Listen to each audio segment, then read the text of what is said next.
Welcome. In this video, I'll show you how to create a to-do from a message here in Basecamp. All right. So first up, open up your project. Now, once you're in here on your project, just go ahead over to message board. And then what you'll do is just go ahead and click on create new message. And then here, let's go ahead and pick a category. Okay.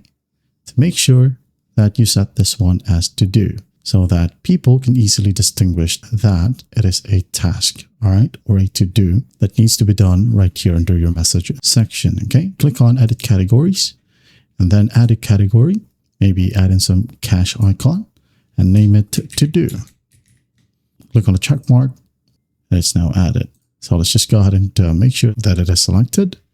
And in here, type in a title, maybe a priority tasks, okay?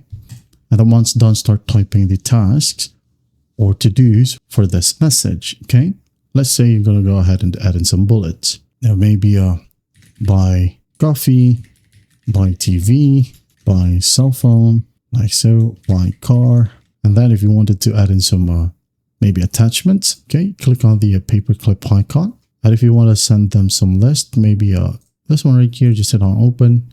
Here's the list. Other one's done, make sure that you send this message or to-do or task to maybe only people that you select, okay? Select from one of your co-workers, it would be your freelancers or your client. So I'm going to go ahead and select this person right here. I'm going to hit on save changes. And if you want to as well, you can go ahead and enable your client or allow your client to see this task as well.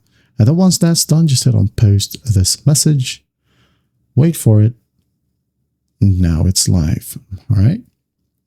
Now we'll go ahead over to message board, right? As you can see here, it is now under priority task.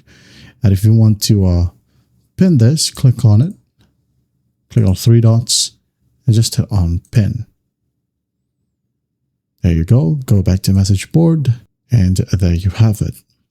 That is how you create a to-do from a message in Basecamp. Well, I hope this video helps and I'll see you in the next one.